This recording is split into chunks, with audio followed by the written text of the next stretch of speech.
Olá, meu nome é Heider. Espero que você tenha chegado aqui e assistido a primeira parte dessa videoaula. Espero que assista caso ainda não tenha tido a oportunidade, pois essas partes se complementam. Bem, na primeira parte da videoaula, foram elucidados alguns conceitos importantes que devemos aplicar na análise facial dos pacientes.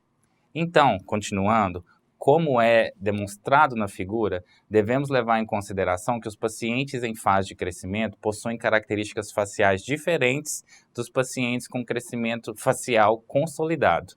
Um bebê, por exemplo, apresenta uma proporção de tamanho de face correspondente a 1/4 do tamanho total da cabeça.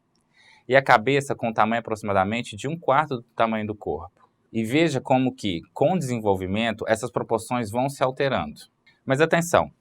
Vale lembrar que uma face harmoniosa não isenta o paciente de problemas oclusais, assim como pensar que ao ver uma face sem as proporções ideais, o condena a ter uma má oclusão. Para iniciar a análise facial, o paciente deve ser instruído a ficar na posição ereta, sentado ou de pé, olhando para frente, na linha do horizonte. A posição natural da cabeça, a relação cêntrica dentária e a postura dos lábios relaxados naturalmente devem ser obtidos a fim de que os dados possam ser coletados adequadamente. Em uma visão frontal, a face deve ser examinada para avaliação de assimetrias bilaterais ou unilaterais, para avaliar a proporcionalidade vertical, a postura labial em repouso e durante o sorriso.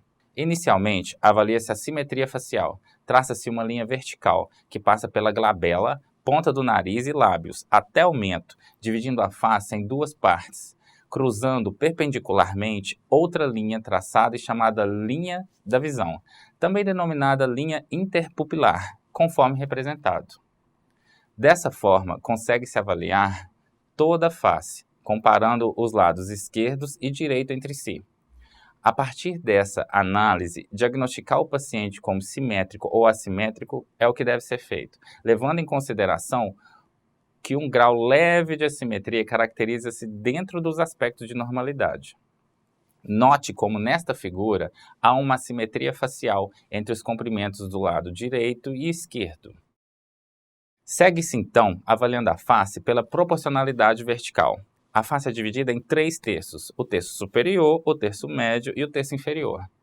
Aconselho a você a usar como referência também a vista de perfil, como representado na imagem, para fazer a análise de proporcionalidade dos terços faciais, o que facilita muito, pois na visão de perfil há uma melhor definição do alinhamento pescoço e boas distinções dos terços faciais. O terço superior fica compreendido entre o início da linha do cabelo e a linha das sobrancelhas, na glabela. Esse terço é pouco considerado, visto que é afetado pela linha do cabelo, que é altamente variável entre as pessoas, além de envolver áreas que são usualmente normais em alterações dentofaciais. O terço médio é dado da linha da sobrancelha até a linha subnasal e permite a avaliação dos olhos, das órbitas, do nariz, das bochechas, das orelhas, como representado. Ainda na vista frontal, a largura da base do nariz deve ser aproximadamente a mesma da distância intercantal, enquanto a largura da boca deve se aproximar da distância interlimos. A largura ocular esquerda deve ser igual à largura ocular direita, que por sua vez são iguais à largura nasal. Os olhos devem estar simétricos, tanto no sentido horizontal quanto no sentido transversal. A assimetria do globo ocular sugere a existência de desenvolvimento deficiente do osso maxilar do lado afetado, podendo ser causado por diversos fatores, como síndromes, más formações, parestesias na região e outros. Um nariz excessivamente afilado ou assimétrico em relação à face e olheiras marcantes podem também representar a possibilidade de um respirador bucal ou um paciente que tenha respiração mista, podendo ter como tal causa a existência de adenoide hipertrófica, desvio de septo ou algum hábito parafuncional. O terço inferior localiza-se entre a linha subnasal e o mento.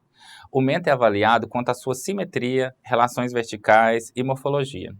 Algumas vezes o mento provoca tanto o aumento do terço inferior da face como uma simetria facial, quando os seus tamanho e contorno não foram harmônicos com a face. O comprimento vertical do terço inferior é aproximadamente igual ao terço médio da face quando existe uma boa harmonia facial.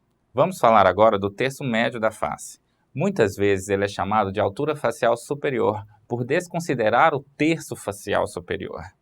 Vou tratar o terço médio como altura facial superior e o terço inferior como altura facial inferior. Quando a altura facial inferior é maior que a altura facial superior, diagnosticamos o paciente como um paciente com um vertical aberto ou aumentado, o que caracteriza um crescimento mais verticalizado da face. Quando a altura facial inferior é menor do que a altura facial superior, diagnosticamos o paciente como vertical fechado ou diminuído. O ideal é haver uma harmonia entre os terços faciais, proporcionais em tamanho, sendo o paciente nessas situações diagnosticado como vertical normal. Os lábios deverão ser avaliados em repouso e durante o sorriso. Em repouso, o lábio superior deve tocar o lábio inferior suavemente, como na imagem, permitindo até que haja algum espaço de no máximo 4 milímetros entre eles. Caso o selamento não seja suave, seja percebida até uma contração muscular na região do mento, disse que o selamento labial é ativo ou que o selamento passivo é inexistente. Na análise frontal do sorriso, é importante fazer a relação mediana de cada arco dentário com a linha média facial. Com a avaliação das linhas médias dentárias e facial, alguns fatores são determinados. Os desvios de linha média dentária podem ser resultado de múltiplos fatores que incluem espaços inadequados, rotações dentárias, ausências de dentes, dentes vestibularizados ou lingualizados, coroas ou restaurações que mudam o tamanho dentário, diferença congênita no tamanho dentário da direita ou da esquerda. Desvios da linha média dentária são tratados ortodonticamente, enquanto que os esqueléticos são tratados cirurgicamente. Contudo, se o desvio ocorrer na região mentoniana, pressupõe-se o desenvolvimento disforme do osso mandibular, com presença ou não de mordida cruzada funcional ou outros. Idealiza-se linhas médias dentárias e facial coincidentes entre si. Durante o sorriso, no adulto, o ideal é mostrar a coroa dos incisivos superiores e até por volta de 3 milímetros de gengiva.